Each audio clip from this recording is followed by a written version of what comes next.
Je pense qu'on va commencer.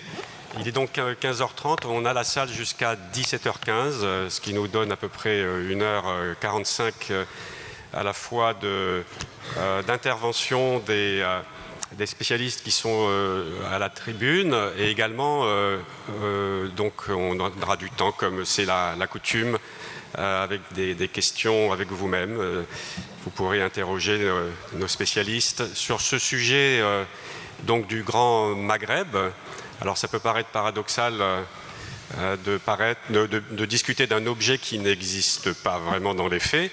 En revanche, le sujet est passionnant, à savoir expliquer pourquoi ce Maghreb arabe uni n'a pas vu le jour. Et s'il existe effectivement une union du Maghreb arabe, l'UMA, dont le siège est à Rabat, le secrétaire général étant ancien ministre des Affaires étrangères tunisien, M. Tayeb Bakouche, cette structure est largement une coquille vide. Vous en entendez d'ailleurs assez peu parler, pour ne pas dire, vous n'entendez pas parler du tout des prises de position de cette UMA, mais il y a une histoire derrière, il y a une dynamique historique, il y a des mouvements populaires qui s'inscrivent dans l'histoire, et c'est intéressant de comprendre pourquoi, donc, contrairement à ce qui s'est passé sur la rive nord de la Méditerranée, le Maghreb n'a pas su s'unir dans une structure intégrée. Voilà. Alors à mes côtés,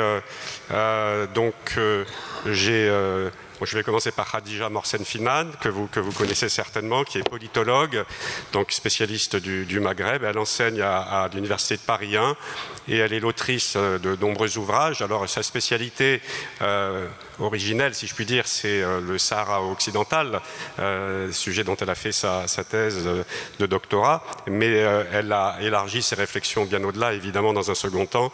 Je cite pour mémoire son dernier ouvrage, Tunisie, l'apprentissage de la démocratie, qui est sorti en 2021 aux éditions du Nouveau Monde, et ainsi que Dissidents du Maghreb, chez Belin en 2018, co-signé avec Pierre Vermeuren. À ma gauche, j'ai Aboubacar Jamaï, qui est donc journaliste, mais également professeur. Il a commencé sa carrière de journaliste en fondant et en dirigeant Le Journal, qui est devenu ensuite, je crois, Le Journal hebdomadaire. Et compte tenu des démêlés qu'il a eus avec les autorités marocaines, il a dû quitter le Maroc en 2007, je crois. Depuis, il a entamé une carrière d'enseignant et il est actuellement donc professeur de relations internationales à l'American College of Mediterranean, l'AMC, qui est basé à Aix-en-Provence, dans les Bouches-du-Rhône. Il y a également donc à nos côtés Habib Kazdarli, qui est un historien tunisien, ancien doyen de la faculté des lettres de l'université de la Manouba, entre 2011 et 2017. Monsieur Kazdarli a publié beaucoup de travaux. C'est un historien éclectique, puisqu'il a traité à la fois du mouvement national tunisien, des communistes. D'ailleurs, son ouvrage est à la librairie, et également les femmes et la communauté juive. Il s'est beaucoup intéressé à la Tunisie plurielle. Également à nos côtés, il y a monsieur El Mouhoub Mouhoud, qui est économiste, professeur d'économie et président de l'Université de Paris-Dauphine. Il est notamment l'auteur de Mondialisation et délocalisation des entreprises aux éditions de la Découverte. Donc ça, c'était en 2017, je crois. Et L'immigration en France chez Fayard en 2017. Non, pardon. Voilà. Je me suis peut-être trompé sur les dates, mais peu importe. C'est ça. D'accord, parfait, très bien. Et puis, monsieur Mohamed Weldi, qui est historien, professeur à Sciences Po, spécialiste de l'histoire du Maghreb moderne et contemporain. Il a surtout travaillé donc sur les périodes du 16e, entre le 16e et le début du 21e siècle. Il a publié en français donc Esclaves et maîtres, publication de la Sorbonne en 2011, et récemment un esclave entre deux empires, une histoire transimpériale du Maghreb au seuil 2023, et il dirige un programme de recherche européen sur les fins d'esclavage au Maghreb. Voilà, donc avec ces 5 spécialistes, nous allons aborder les problématiques liées à l'absence de Maghreb uni, mais je voudrais pour commencer peut-être citer un ouvrage qui vient de sortir, qui s'appelle « Histoire du Maghreb depuis les indépendances » chez Armand Collin, État, Société et Culture, et qui contient à peu près toutes les problématiques qu'on va évoquer aujourd'hui, et qui est signé par Karima Diresh, qui est à nos côtés dans la salle aujourd'hui, Nessim Znayen et Aurélia Dussert. Voilà. Alors, je vais commencer peut-être par souligner le paradoxe entre un objet politiquement non existant alors même que le sujet est très riche.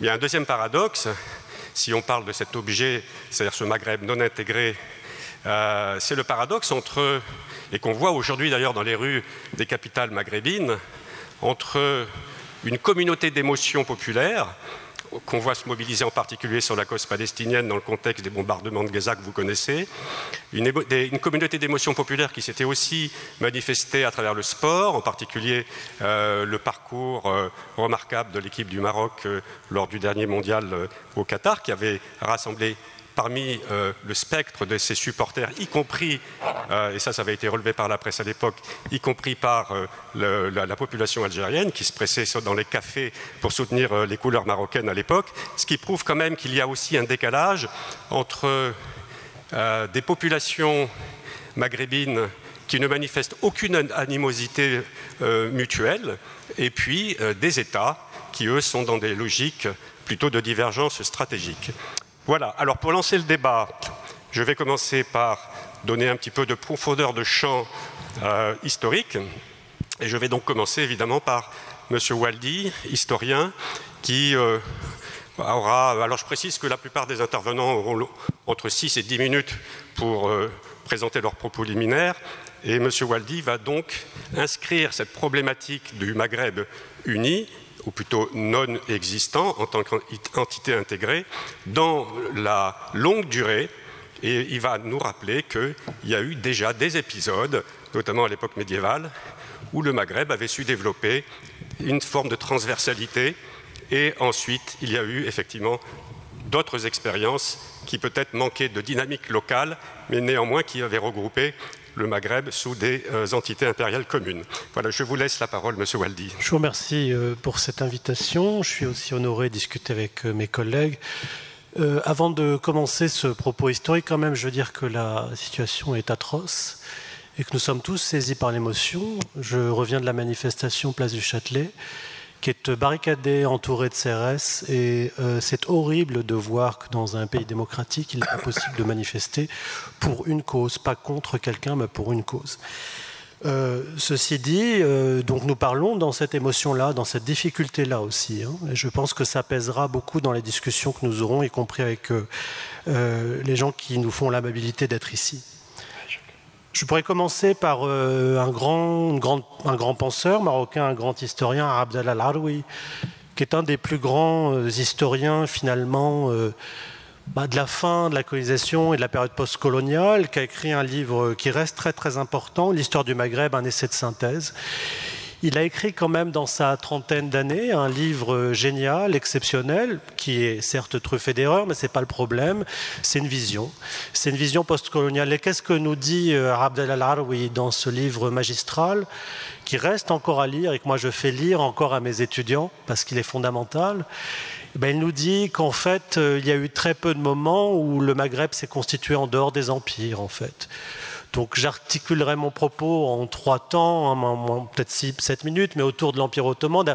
Avant l'Empire ottoman, il y a un moment où le Maghreb, vous le savez, a été unifié par des dynasties locales, amazirs, hein, si vous voulez, almoravides d'abord entre le XIe et puis le XIIe siècle, et puis ensuite almohades qui ont vraiment étendu cet empire. Et puis tout auparavant, et puis après, ce sont que des appartenances du Maghreb à des empires. Je ne vous fais pas l'histoire, mais c'est important de le dire, hein, l'Empire romain, l'Empire byzantin, puis l'Empire ottoman, et enfin les empires coloniaux européens.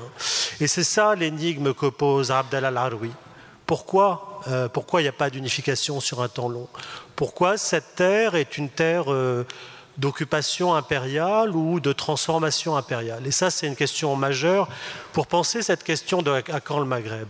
Tiens, on peut la penser de plusieurs manières, soit cette idée que ce sont des sociétés colonisables, ce qui est une problématique tout à fait, enfin une question tout à fait problématique parce qu'en fait, elle est un peu dans le déterminisme, c'est comme si ces sociétés étaient appelées à être colonisées.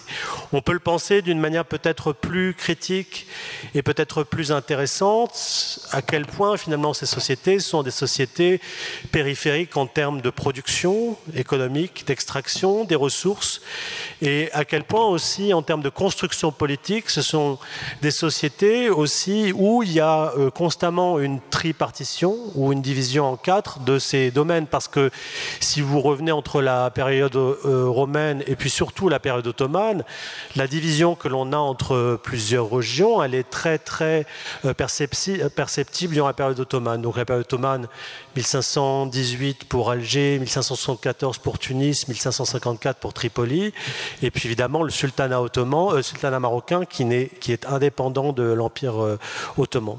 Je me fixe sur la période ottomane parce que c'est celle qui est aussi intéressante, qui nous donne des clés aussi de compréhension de à quand le Maghreb, pourquoi il n'y a pas eu de Maghreb unifié.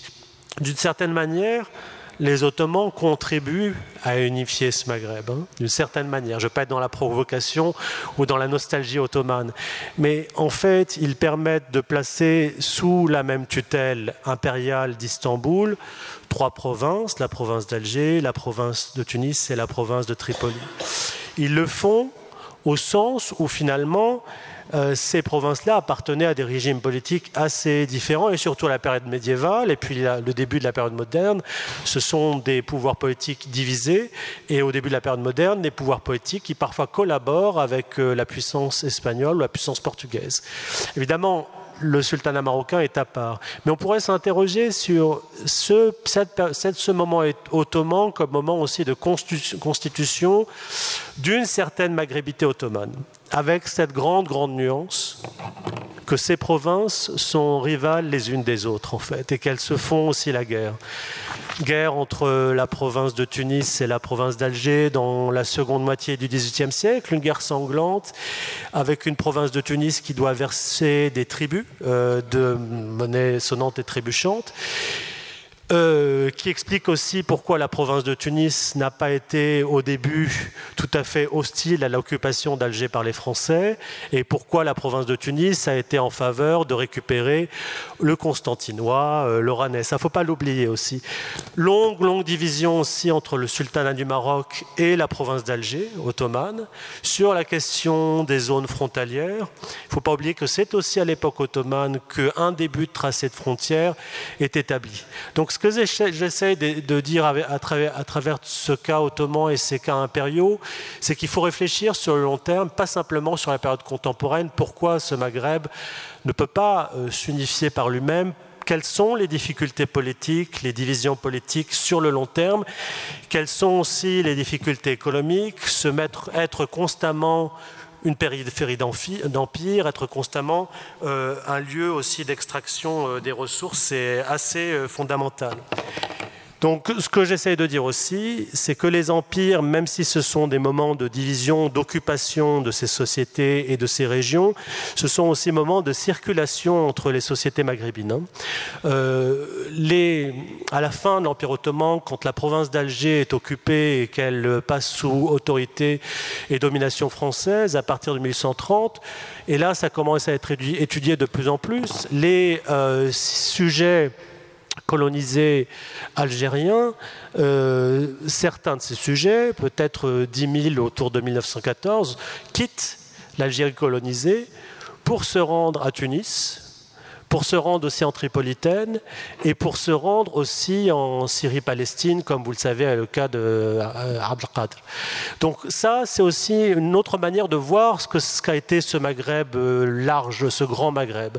Il s'est fait par les exils, par les subalternes, par les opprimés, qui ont choisi dans l'exil une forme d'unification avec les autres sujets maghrébins. Et je prendrai un autre cas aussi, qui est assez peu connu parce qu'il faut voir l'histoire du Maghreb dans un long terme. En fait, En 1908, à Istanbul, défilent dans les rues d'Istanbul à la fois des gens de l'ancienne province d'Alger, les gens de l'ancienne province de Tunis occupée par les Français, les gens de la Tripolitaine qui sont sous pression impériale européenne.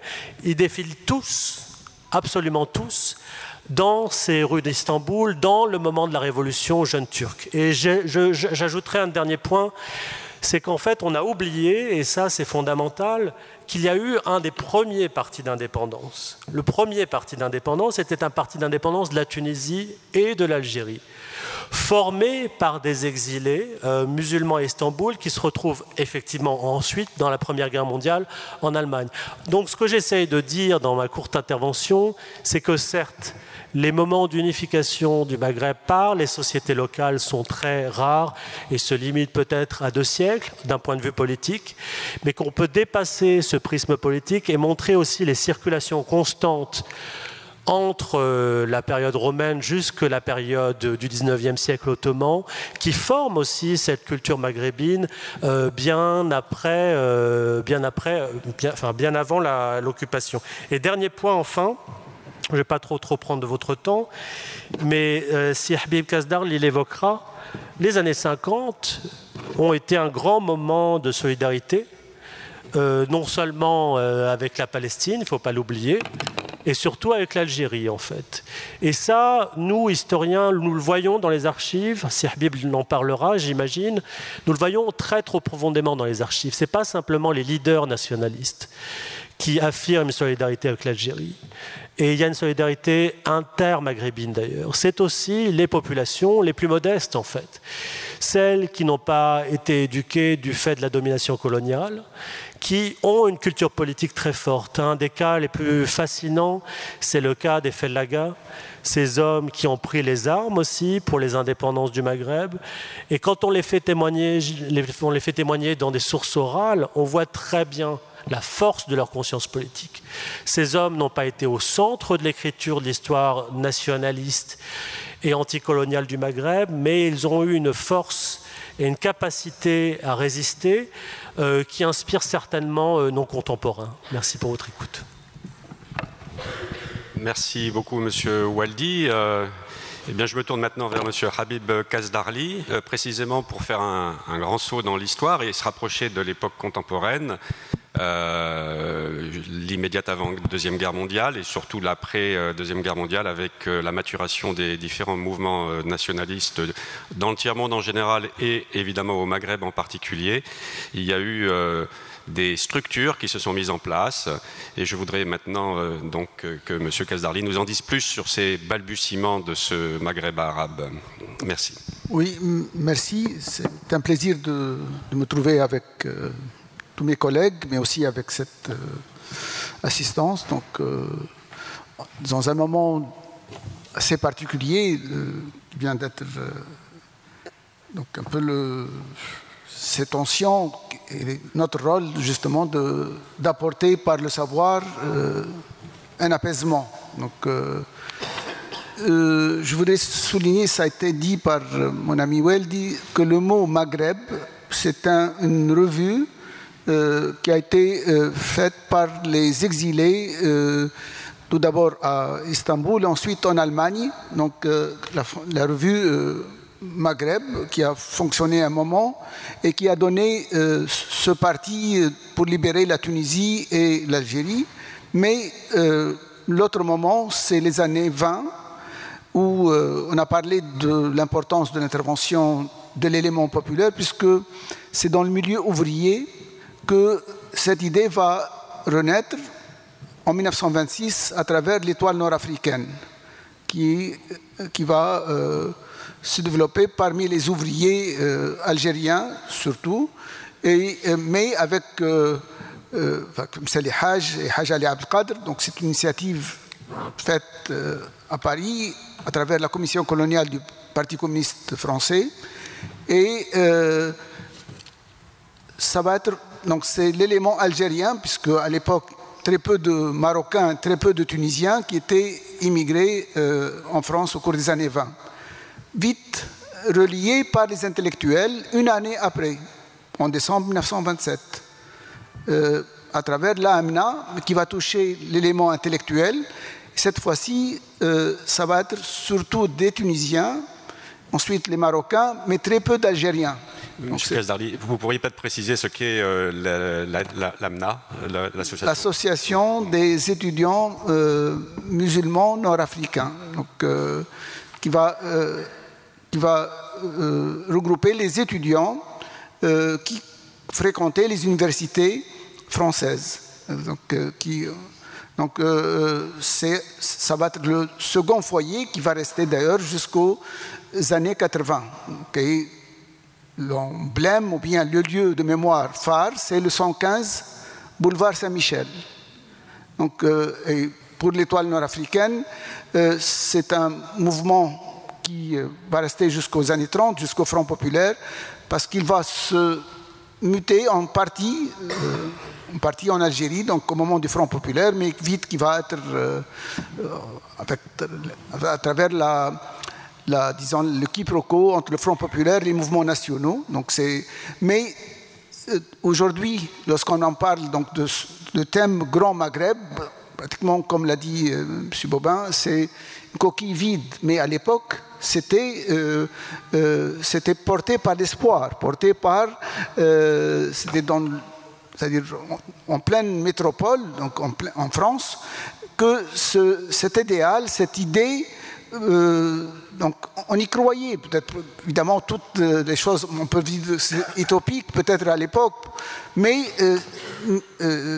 toutes les utopies peuvent, donc les grandes idées peuvent partir d'une utopie. Donc c'était tout d'abord l'étoile nord-africaine, et qui même va porter un projet beaucoup plus large que le Maghreb, puisque une des premières réalisations, c'est que l'étoile nord-africaine va participer, disons, à quelque chose qui va se passer à Bruxelles en 1927. C'est le congrès anti-colonial, c'est un peu quelque chose comme Bandung de 1955, puisque certains qui vont créer Bandung dans Nehru, etc., étaient déjà présents en 1927. Donc vous voyez que cette idée d'union, des aspirations, des unions de certaines personnes avec un idéal anticolonial, donc déborde même au-delà du Maghreb.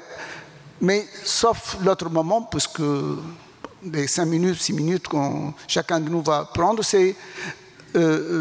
va jouer un rôle important. Donc, c'est maintenant des générations entières qui se disent, qui sont devenus par la suite ministres ou bien décideurs dans les 3 pays. Donc, ils se sont reconnus ou bien connus dans ces structures-là. Donc, aussi bien, surtout à l'AMNA, c'est eux qui vont devenir les futurs dirigeants, Belafrège ou bien beaucoup de dirigeants qui vont diriger le Maroc indépendant ou la Tunisie indépendante, vont se connaître au 115 boulevard Saint-Michel. Sauf que le troisième moment, c'est la conférence de Tanger, en avril 1958. 2 pays étaient déjà indépendants, la Tunisie et le Maroc. Donc, et le FLN était dans une phase. Donc c'est ce moment-là qui va à la fois porter de continuer l'espoir, puisque les 2 pays vont jouer un rôle important, contrairement à ce que certaines historiographies le disent, mais les 2 pays indépendants ont porté la révolution ou bien la guerre d'indépendance d'Algérie, mais chacun va avoir ses propres aspirations ou bien ses propres projets, puisque déjà les 2 pays, chacun des 2, donc aussi bien la Tunisie ou le Maroc, va imaginer à sa manière d'aider l'Algérie. Donc ce sont ces 3 moments, et à partir de Tanger, on veut continuer ce projet d'union à travers une nouvelle phase historique, mais depuis Tanger, il y a eu plusieurs tentatives, mais jusqu'à celle de 1988 avec la constitution du Maghreb à 5, mais depuis chacun des 5 pays avait sa propre stratégie, peut-être qui sera développée aussi bien par les divergences politiques ou divergences aussi selon les modèles économiques. Donc voilà un peu le tableau dressé sur les balbutiements de cette idée du Maghreb, donc à partir des années 20. Merci, Monsieur Kazdarli. Maintenant, je vais me tourner vers Khadija Morsen Finan et lui poser la question pourquoi ce beau projet n'a pas fonctionné, n'a pas marché, sur quel obstacle il a buté. Donc, revenir un peu sur les origines de l'échec de cette belle idée. Merci de me donner la parole. Moi, je dirais qu'au nationalisme maghrébin qui s'était constitué et qui vient d'être effectivement bien décrit et analysé, et qui s'était constitué contre le colonisateur français, ce nationalisme maghrébin a laissé place au nationalisme de chacun des pays.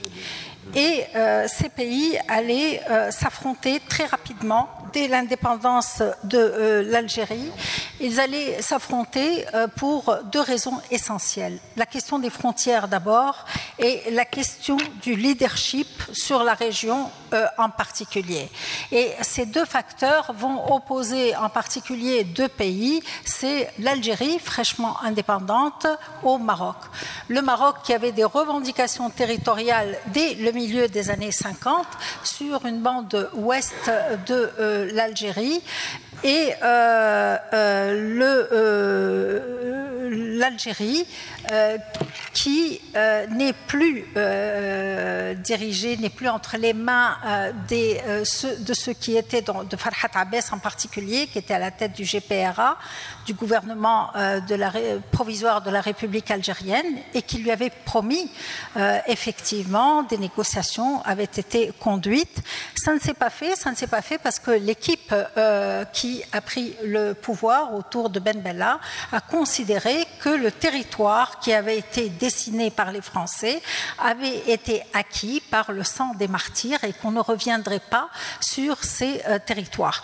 Donc ces deux grands États allaient d'abord s'affronter sur le terrain, dans une guerre sur le terrain, la guerre des sables de 1963, une guerre assez courte, en 1964, mais malgré la fin de la guerre qui se termine sans que le territoire algérien n'ait été modifié d'ailleurs, malgré la fin des hostilités, en réalité, la rivalité va continuer. Elle va continuer entre l'Algérie et le Maroc.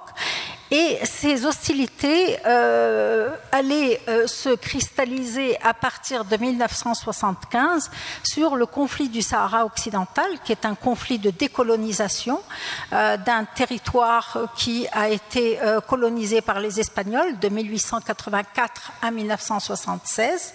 Et à partir de 1975, on allait assister à une double conflictualité qui va peser très lourdement sur le Maghreb. D'abord le conflit entre l'Algérie et le Maroc et le conflit du Sahara occidental. Et en réalité, ces deux conflits vont s'additionner et se superposer jusqu'à peser très lourdement sur le Maghreb dans sa globalité. Alors les deux classes politiques allaient s'affronter donc par, non plus sur le terrain, mais par Sahraoui et Front Polisario interposés, et pas forcément sur les frontières d'ailleurs, pas forcément sur l'autodétermination des Sahraouis, mais bien sur la domination politique de la région, puisque chacune des deux classes politiques a lié sa victoire sur le voisin, sur l'ennemi, à son propre régime politique dans un contexte de guerre froide au début. Alors, ce conflit allait se prolonger, s'inscrire dans le temps, sans que l'ONU, à qui le règlement du conflit du Sahara occidental qui lui est confié à partir de 1991, parvienne à régler cette question, puisque le premier des conflits allait peser très lourdement sur le conflit du Sahara occidental et que les plans de règlement type qui ont voulu être appliqués à ce cas de figure, notamment par James Baker, qui était l'envoyé spécial du secrétaire général des Nations Unies, n'a pas pu se faire. Donc, pendant de longues années, les protagonistes ont campé sur leur position, les Algériens disant autodétermination des Sahraouis et les Marocains mettant en avant les droits historiques. Donc on est bien dans deux conceptions du droit et de l'histoire qui allaient s'affronter durablement. Alors, pendant ce temps, l'ambition de construire un Maghreb ne s'est pas totalement évaporée. Et malgré ces hostilités, malgré la rupture des relations entre le Maroc et l'Algérie à un moment donné, en 1988, on décide, les deux classes politiques décident, avec Chadli Benjedid, de rétablir leurs relations et d'essayer de construire un Maghreb fondé sur deux idées essentielles, la sécurité et l'énergie. Donc pendant quelques années, ça fonctionne et il y a le gaz algérien qui transite par la Tunisie, par le Maroc pour aller irriguer les pays européens, Espagne, Portugal et Italie. Mais en 1994, les hostilités reprennent. Elles reprennent et encore une fois, on va se retrouver devant cette situation où le conflit va peser très lourdement sur le Maghreb.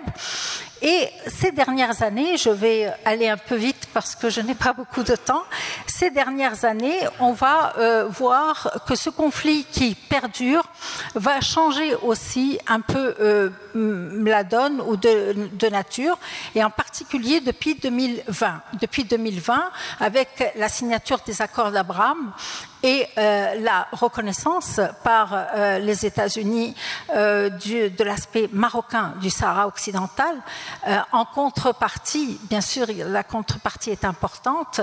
La contrepartie, c'est la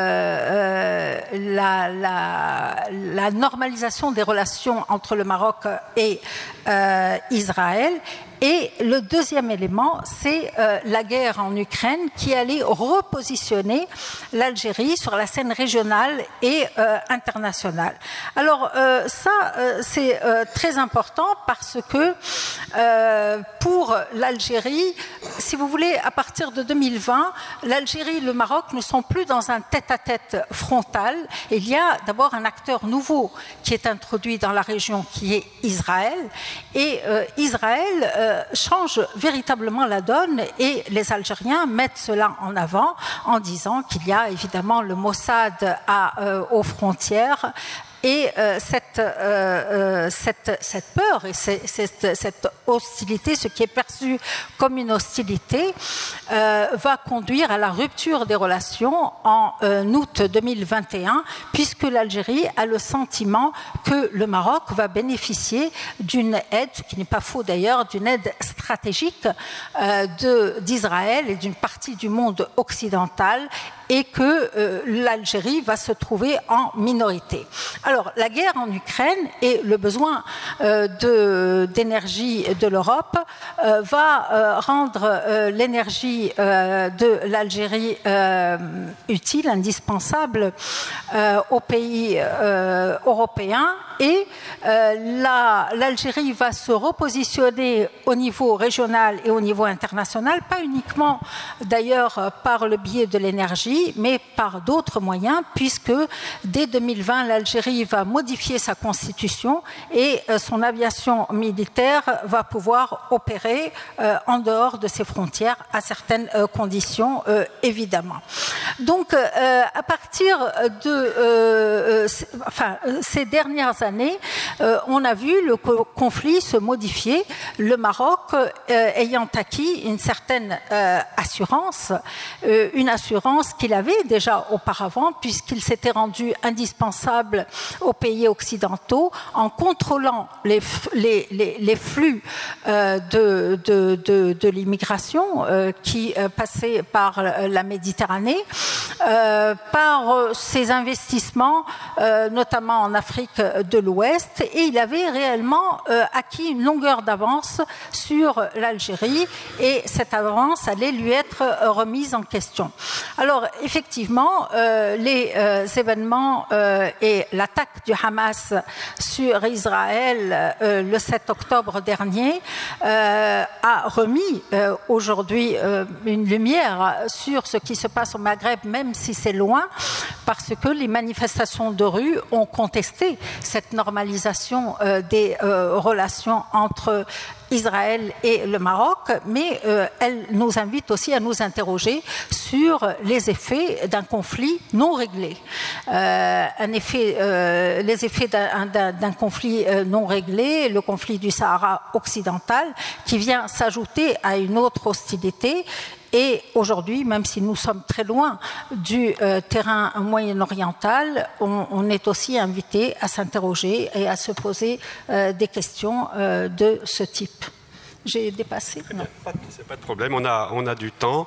Je vais me tourner maintenant vers M. Aboubakar Jamaï, qui est à ma gauche, et je vais l'interroger sur l'articulation entre, ou plutôt la dialectique entre la problématique de l'intégration régionale et la problématique de la démocratie, parce que les deux ne sont pas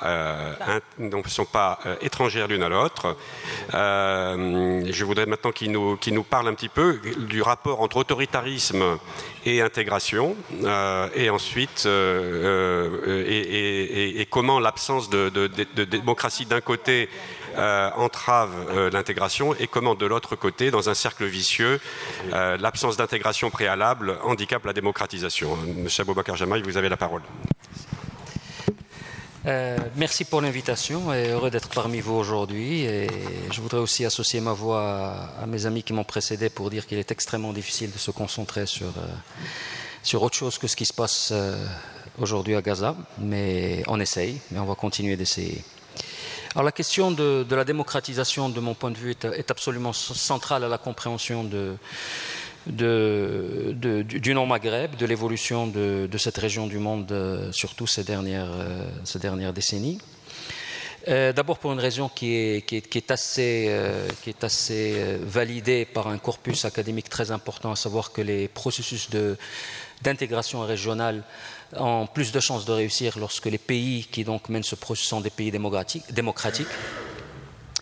L'argument le plus cité pour expliquer cette relation, relation nodale entre la nécessité de la nature démocratique des régimes et de la réussite de leur intégration régionale collective, c'est que, puisque l'économie joue un rôle, et on va en parler plus tard, mais c'est que cette intégration qui doit beaucoup à la réussite de l'intégration économique, dépend beaucoup de la prévisibilité juridique, dépend beaucoup de la règle de droit, et ce sont des choses qui sont difficiles à réaliser lorsque vous êtes sous un régime autoritaire, puisque vous avez des phénomènes de prédation économique qui en fait insèrent de l'incertitude dans le système et qui rendent ce type d'intégration compliqué.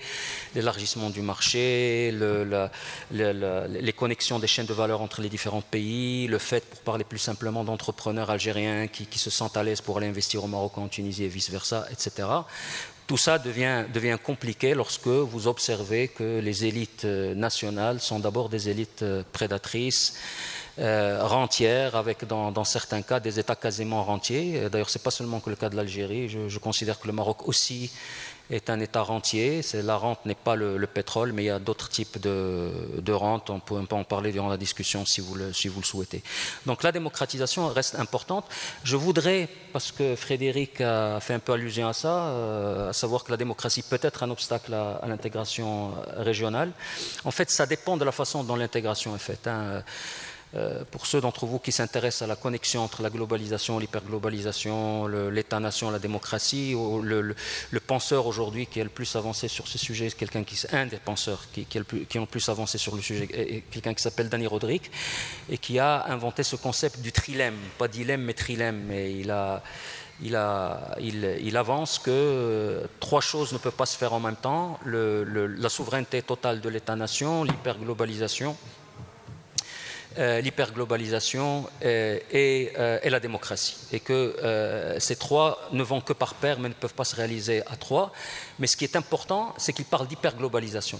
Donc ça veut dire qu'une globalisation qui ménage des systèmes de redistribution nationaux est faisable, c'est-à-dire on peut toujours parler d'intégration régionale économique dans la mesure où on fait attention au système de redistribution et qu'il n'y a pas des classes sociales qui se retrouvent totalement perdantes de ce jeu, qui malheureusement est l'un des résultats de la globalisation néolibérale et de l'hyperglobalisation. Il y a une autre raison pour laquelle la démocratie est importante, parce que je pense, évidemment il y a des avis divergents, je pense que la phase historique que traversent les sociétés du Maghreb aujourd'hui impose, à mon avis, une autre façon de faire que les systèmes autoritaires que nous avons, et je pense très précisément à l'évolution démographique de ces pays, à savoir une chute du taux de fécondité qui a commencé à partir de la fin des années 70, qui fait qu'aujourd'hui nous sommes dans des sociétés qui, au vu de ce taux de fécondité, sont des sociétés en fait modernes, et qui se retrouvent face à des systèmes de gouvernance qui, eux, sont toujours de type autoritaire et traditionnel. Ce qui nous amène à ce que je pense être, à ce que beaucoup de gens pensent être l'un des moteurs principaux du printemps arabe, à savoir la situation des jeunes, puisque nous savons que la plupart des mouvements de contestation en 2011 et les répliques de ces mouvements de contestation, donc le Hirak du Rif et peut-être même le Hirak en Algérie, sont des mouvements d'abord de jeunes. Et il suffit de voir la forme des pyramides des âges de ces pays pour le comprendre. C'est que de plus en plus, les pyramides des âges de ces pays ressemblent de plus en plus à ce qu'on appelle une femme enceinte, à savoir que le gros de la population aujourd'hui se situe entre 15 et 29 ans. Alors, ce type de situation démographique fait rêver les Japonais, les Allemands, les Espagnols, etc. Pour nous, c'est à double tranchant, parce que généralement, on passe cette phase, on l'appelle la phase du dividende démographique, parce que les actifs sont plus nombreux que les inactifs, et donc l'idée, c'est que donc il y a une production suffisante pour qu'il y ait une redistribution en termes de retraite, de soutien du système de santé, etc., etc. Mais cela fonctionne si vous avez un système économique qui crée des emplois, et qui offre des emplois, et qui donc est redistributeur, etc. Ce qui n'est pas le cas de ces pays. Donc cette énergie, qui dans d'autres circonstances aurait pu être une énergie créatrice, devient donc une énergie de contestation. Et c'est ce qui explique, de mon point de vue, et du point de vue, je pense, d'un certain nombre de chercheurs, c'est ce qui explique le phénomène donc, de ce qu'on a appelé les printemps arabes. Et si vous acceptez cet argument, ça veut dire vous acceptez que, en fait, le printemps arabe va repasser, puisque, et là je prends toujours comme mesure un chiffre très précis, qui est celui du chômage des jeunes dans les villes. Qui est un chiffre très très important à mesurer pour parler de la stabilité de ces pays. Il suffit de dire que ce chiffre-là a empiré depuis 2011. Donc si vous pensez que ça a été l'une des raisons majeures du printemps arabe, ben, il faut vous attendre à un autre tsunami dans les années qui viennent, puisque ces régimes n'ont pas réussi à résoudre cette problématique. Évidemment, c'est lié à l'intégration régionale, puisque vous avez besoin d'un minimum de stabilité politique pour pouvoir réaliser ce type d'intégration. Et si vous ne l'avez pas, il est très compliqué de le faire, et cette situation démographique et l'incapacité de ces États à offrir des systèmes économiques et de redistribution qui permettent donc de répondre à la demande de ces jeunes qui ont changé non seulement quantitativement mais aussi qualitativement. Nous sommes face, on peut dire ce qu'on veut, des systèmes d'éducation de ce pays. Nous avons plus de gens alphabétisés qu'avant. Nous avons plus de gens qui ont accès à Internet qu'avant. Donc nous sommes face à des sociétés qui sont totalement différentes de celles du passé. Un mot sur l'affaire du Sahara. Le Sahara est un accélérateur de désintégration régionale, puisqu'il est utilisé malheureusement, que ce soit pas, je pense plus par le Maroc, mais aussi par l'Algérie comme étant un outil de répression des oppositions locales, mais surtout au Maroc. Et que je pense d'ailleurs, que la question du Sahara, je la vois mal être résolue en dehors d'un cadre maghrébin. Je pense que le cadre maghrébin est très important pour que se résolve de façon pacifique. Et pour finir, je voudrais qu'on soit, je suis un peu moins dur dans mon évaluation de l'incapacité de ces pays à s'intégrer lorsque je compare à d'autres pays, à d'autres régions, notamment l'Union européenne. Il ne faut pas oublier que l'Union européenne, qui est peut-être le modèle d'intégration aujourd'hui, est un modèle qui est quand même consécutif à la guerre la plus sanguinaire de l'histoire, qui est la Deuxième Guerre mondiale, et qu'elle est aussi consécutive à une aide américaine substantielle. Le plan Marshall, c'est 12 milliards de dollars à l'époque. Donc, heureusement, les pays du Maghreb ne sont pas passés par un traumatisme tel que la Deuxième Guerre mondiale, mais qui a été un accélérateur d'union au niveau de l'Europe. Donc, on n'a pas eu. C'est une région qui est beaucoup moins sanguinaire historiquement que l'Europe. Donc, on n'a pas cet élément-là qui est un élément négatif, mais qui a permis la régionalisation et l'intégration régionale en Europe.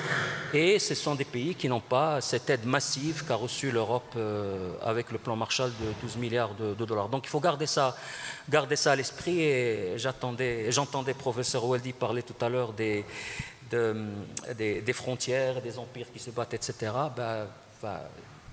Vous êtes assez éduqués pour connaître l'histoire de l'Europe, et amusez-vous à voir les dissensions à l'intérieur de l'Europe. Donc je ne suis pas sûr qu'il faille surlire l'histoire pour expliquer aujourd'hui les problèmes que nous vivons. Rapidement, il ne s'agissait pas de surlire l'histoire, il s'agit de mettre les choses dans le temps contemporain, mais je suis d'accord avec vous sur la question, je vais laisser parler ensuite monsieur, mais est-ce que c'est un problème de pouvoir autoritaire ou est-ce que c'est un problème de marge d'empire, au sens où est-ce que c'est la démocratisation qui pose problème ou est-ce que c'est le fait que le Maghreb économiquement est très dépendant des autres zones impériales? Vous voyez, c'est la question qui se pose aussi historiquement dans le long terme, sans surlire l'histoire. En fait. Je pense d'ailleurs que cette question de la dépendance économique va être évoquée maintenant avec l'intervention de M. Mouhoud, je parlais tout à l'heure de dialectique entre démocratisation et intégration régionale, et là ce sera plus la dialectique entre la mondialisation et l'intégration régionale. M. Mouhoud a beaucoup réfléchi sur les recompositions de la mondialisation, et donc ce n'est pas sans conséquence sur la capacité ou l'incapacité du Maghreb à unifier ses forces. Voilà, je vous laisse la parole à M. Mouhoud, mais peut-être que je commencerai par vous poser une question. Est-ce qu'on peut quantifier le coût du non-Maghreb uni? Est-ce que financièrement c'est quantifiable? Merci beaucoup. Je vais répondre à votre question dans un instant parce que j'ai un point qui s'appelle le coût de la non-intégration. Donc c'est une très bonne question. On peut le faire, pas de manière systématique, mais on peut le faire. Merci pour votre invitation et merci à Khadija de nous avoir sauvé l'honneur d'une table qui aurait été uniquement masculine si elle n'avait pas été présente, alors qu'il y a tant de talents chez les chercheuses aujourd'hui travaillant sur la région, mais plus généralement toute une nouvelle génération. Il y a aussi Karima qui est là. Donc merci de nous avoir évité cette difficulté qui nous aurait mis mal à l'aise, je pense, tous. Voilà. Je voudrais poursuivre ce qui a été dit jusqu'à présent de manière extrêmement intéressante. Je suis très intéressé par cette structuration historico-politique de la région, en essayant de répondre à trois questions. La première, c'est en quoi les pays de la région, en particulier du Maghreb, peuvent profiter des recompositions de la mondialisation actuelle, ou en subir les conséquences gravement. La deuxième question, c'est pourquoi, sans intégration régionale, il n'y a pas de salut. En d'autres termes, les effets bénéfiques éventuels, les opportunités ne peuvent être saisies. Et troisième question, je crois que c'était la dernière question qui a été posée lors de la discussion, c'est pourquoi finalement les régimes autoritaires ont intérêt à la fragmentation et pas à l'intégration. Et pourquoi ils sont aidés aussi de l'autre côté asymétriquement par l'Union européenne en particulier et certains pays de l'Union qui aiment le modèle fragmenté dans lequel ils sont en relation bilatérale avec chacun des pays de la région plutôt que d'avoir des blocs régionaux structurés. C'est mes trois questions. Alors j'ai essayé de tenir le temps pour ne pas déborder, mais si vous m'arrêtez dès que vous pensez que j'abuse gravement de la situation. Donc à quoi assiste-t-on du point de vue de la restructuration de la mondialisation? Alors c'est quelque chose qui précède l'avènement de la crise Covid qui a été révélateur d'un certain nombre de dépendances économiques internationales, de pénurie, etc. À partir de 2010, on assiste nettement à la fin de ce qu'on appelle l'hypermondialisation. L'hypermondialisation, vous en avez un petit peu évoqué en parlant d'hyperglobalisation, était une période qui est allée des années 1990 à 2010, où en effet le commerce mondial augmentait presque 2 fois plus vite que la production mondiale.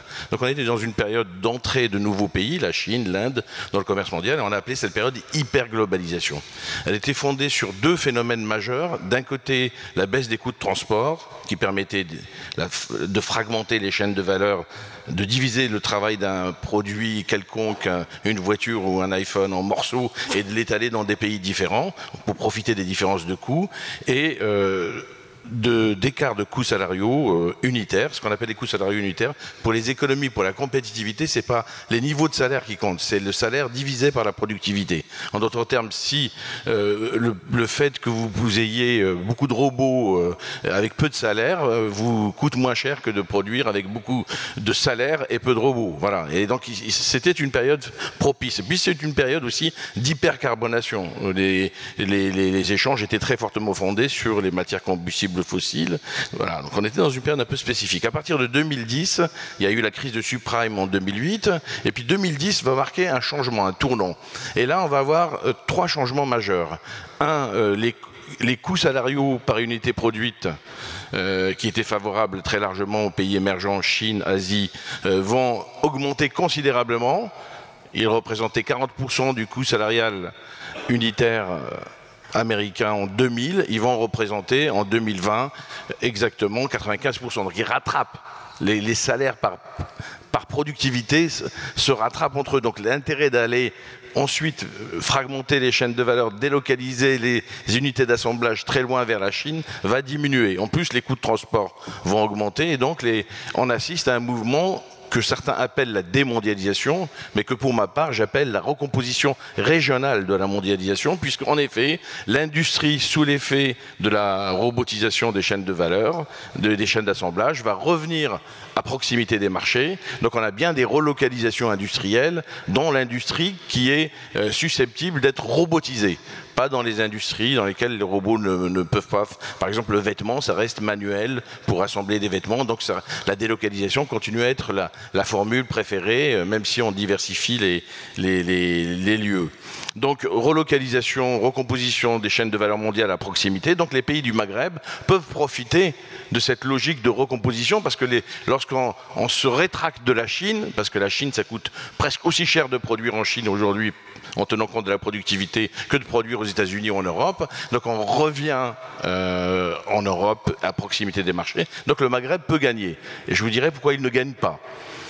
Et en même temps, le deuxième grand mouvement que l'on assiste avant même la crise de Covid, c'est un mouvement, au contraire, d'éclatement des services. C'est-à-dire que les services industriels, comme le marketing, comme la recherche-développement, comme la logistique, tout ce qui est dans l'industrie. Je ne parle pas des services aux personnes, je ne parle pas des coiffeurs ou des banques ou autres qui restent très associés à la localisation des ménages. Je parle des services aux entreprises. Cela, à l'aune de la digitalisation, des progrès considérables dans le numérique et aussi de l'expérience remarquable qu'a connu le monde entier du confinement en 2020-2021, eh bien, la desserte de services à distance est de plus en plus facile. Donc l'industrie revient en Europe ou aux États-Unis, mais les services commencent à partir. Et beaucoup de services de haute qualification, des services de haute valeur ajoutée. Donc là aussi, voilà une opportunité pour les pays de la région. Et troisième élément qui change complètement la donne en matière de globalisation, pour finir sur mon premier point, certains parlent de mondialisation entre amis. La secrétaire d'État américaine a parlé de friendship globalization, ou nearshoring, c'est-à-dire de mondialisation entre les démocraties. On assiste à quelque chose de nouveau, en effet, qui a été aggravé par des chocs. Donc je vous dis, la démondialisation, la remondialisation, la recomposition, c'est avant la crise c'est 2010, mais ce qui va aggraver tout ce phénomène, c'est l'arrivée de Trump au pouvoir et la montée des mesures protectionnistes. Ensuite, en 2020-21, vous avez la crise Covid, et enfin la guerre de la Russie en Ukraine, qui va augmenter les prix des hydrocarbures, le prix du pétrole, etc., et qui va aussi engendrer un phénomène de recomposition des échanges. La Russie va échanger beaucoup plus avec l'Inde, multiplication par 5 des échanges entre la Russie et l'Inde, et avec la Chine, augmentation de 80% des échanges avec la Chine. Donc on a quelque chose qui ressemble à une fragmentation du monde avec deux réseaux de globalisation qui se dessinent. En effet, une globalisation entre des pays qui sont des pays en gros de l'OTAN, qui en plus ajoute à cela le fait qu'il y a des pays qui sont très fortement engagés dans la décarbonation, avec éventuellement des taxes carbone aux frontières de l'Europe, et qui vont favoriser les échanges entre ce type de pays. Tandis que les pays qui ne seraient pas associés à ce type de régime politico-économique seraient, d'une certaine manière, relégués vers des échanges intenses entre des pays à régime autoritaire. La Russie a beaucoup augmenté ses échanges avec le Sud. La question du Maghreb est plus compliquée, je vais y venir dans un instant. Voilà. Donc, il se dessine sur le plan économique une recomposition de la mondialisation industrielle à proximité des marchés, ou dans les pays d'origine des pays, aux États-Unis, ça se voit très clairement. Les services, c'est 40% des emplois dans l'industrie, des services, commencent à partir vers des pays qui ont des niveaux de productivité élevés, mais qui ont des salaires plus bas pour les ingénieurs, etc. Donc il y a une carte évidemment à jouer pour les pays de la région. Et 3, se dessine d'un point de vue géopolitique une situation dans laquelle on a bien une concurrence entre deux réseaux de mondialisation et non pas une démondialisation. Voilà. Alors quelles sont les positions des pays du sud de la Méditerranée et du Maghreb en particulier dans cette situation? Eh bien, ces pays, d'abord, je reprends ce que vous avez dit sur les États rentiers, on peut discuter infiniment là-dessus, mais en tout cas, ils sont victimes de 3 fléaux, plus un grave qui nous concerne. Le premier fléau, c'est la concentration des activités sur très peu de secteurs. C'est pour ça que je suis d'accord quand vous dites que même le Maroc peut être considéré comme un pays qui tire sur revenus de rente, bien que le Maroc est le pays qui soit le plus diversifié. Il faut quand même se rendre compte que dans le bassin technologique de Casablanca, vous avez des entreprises marocaines qui travaillent pour Airbus, pour Boeing, etc., qui offrent des composants intermédiaires. C'est le pays peut-être le plus avancé dans la diversification. Néanmoins, il souffre également d'un phénomène de concentration des activités sur peu de secteurs. L'Algérie, n'en parlons pas. Les hydrocarbures représentent à peu près 33% du PIB. La Tunisie a beaucoup souffert de la concentration sur le tourisme de masse. Et ce tourisme de masse occupe un emploi très inégalitaire, concentré sur les pays des zones côtières uniquement. Et donc on a ces modèles de concentration très forte des activités sur peu de secteurs, dont le résultat est un sous-emploi, un taux d'emploi le plus bas du monde, car tous ces pays restent avec 45% d'une population en âge de travailler qui est enrôlée dans le marché du travail. Donc c'est très très bas. Et en particulier pour le taux d'emploi des femmes, il est à 17-20% contre 70% en Asie. Donc vous voyez qu'il y a une conséquence d'avoir une économie super concentrée sur très peu de secteurs, c'est que ça va vous donner un taux d'emploi extrêmement bas. Et un secteur informel concurrent qui va se développer de jour en jour au lieu de régresser. Et puis le troisième fléau, il y en a d'autres, j'en avais dans un article, j'ai écrit les 7 fléaux de la région, parce que le chiffre 7 ça frappe, mais je m'en tiens à 3. Et le troisième fléau, c'est que si vous regardez la modalité de l'intégration régionale, internationale de ces économies, vous allez voir très vite qu'il y a une logique entre l'insertion internationale et le type de spécialisation. En d'autres termes, le fait que ces pays soient spécialisés sur des activités qui profitent, qui sont le résultat des ressources naturelles, dans le cas d'Algérie, des résultats aussi d'un certain nombre de ressources naturelles et de rentes liées au phosphate, par exemple, dans le cas du Maroc, et du tourisme dans le cas tunisien, ça provoque en effet, ça pousse à ce que ces économies, compte tenu de leur expérience coloniale, tous avec la même métropole, ça pousse à des échanges de relations bilatérales avec l'Europe. Et comme cela a été dit pour des raisons politiques, et je pense que tout cet historique est sous-jacent à cette observation du non-Maghreb, ce non-Maghreb est tout à fait cohérent, et ça il faudrait bien le comprendre, avec la nature de la spécialisation de ces économies et avec les intérêts de la métropole et de l'Europe. Pour vous donner une image, dans les relations internationales, on a ce qu'on appelle l'image de la roue de vélo. Qu'est-ce que c'est qu'une roue de vélo? Vous prenez une roue de vélo, vous avez des rayons. Et vous avez un centre.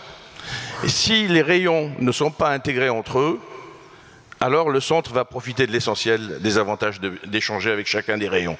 Et l'Union européenne, et la France en particulier, constituent le centre, car plus de 90% des échanges des pays de la région se fait avec l'Europe, mais pour l'Europe, les échanges des pays de la région, c'est peanuts, c'est 2 à 3%. Donc il y a une asymétrie extrêmement forte. Et comme il n'y a pas de Maghreb uni, il y a ce que Baldwin appelle Bagwati appelle le bol de spaghetti. Les pays sont enchevêtrés dans des relations internationales complètement anarchiques. Je vais vous dire de quelle manière. Il y a l'accord de libre-échange avec le monde arabe, qui s'appelle le GAFTA, le Great Free Trade Agreement, qui date de 1985, entre les pays de la Ligue arabe, qui était supposé baisser les droits de douane entre les pays de la Ligue arabe. Ça n'a eu aucun impact parce que les barrières non tarifaires, comme les contrôles aux frontières, toute une série de choses, se sont accru considérablement au moment où les droits de douane baissaient un tout petit peu. Ensuite, on a eu l'accord de libre-échange avec l'Europe, ce qu'on appelait les accords de Barcelone en 1995, et ces accords ont été, et ça les travaux économiques le montrent vraiment bien, favorables aux pays de la région, totalement défavorables, et je vais vous dire aussi pour quelles raisons dans un instant. Et puis troisièmement, s'est constituée l'Union du Maghreb arabe qui n'a jamais fonctionné, donc tous ces mécanismes d'insertion internationale institutionnelle déjurés, c'est-à-dire fondés sur les institutions, ont un impact extrêmement faible dans les pays de la région. Le Maroc, par exemple, joue sa propre carte internationale. Il a signé un accord avec les États-Unis, un accord avec le Canada, un accord avec la Nouvelle-Zélande. Ils sont dans ce qu'on appelle le bol de spaghetti, c'est-à-dire qu'ils sont en fait enchevêtrés et fragmentés. Une région fragmentée, c'est une région qui constitue des rayons avec des rapports à la roue de vélo centrale et qui ne tire pas bénéfice du commerce mondial et du commerce international. Les échanges entre les pays de la région, c'est seulement 6% des échanges internationaux des pays de la région. Et c'est resté stable, ça a même régressé. Donc vous voyez qu'il n'y a pas d'intégration régionale pour des raisons politiques, mais pour aussi des raisons intrinsèquement économiques fortes qui sont extrêmement importantes à signaler.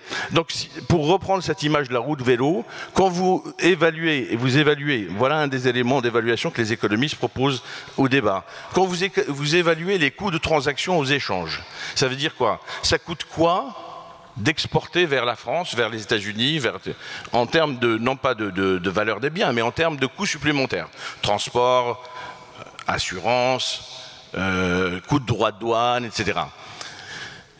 Alors les économistes parlent d'équivalent tarifaire, c'est-à-dire qu'on les convertit en monnaie pour avoir des équivalents de droits de douane. Voilà.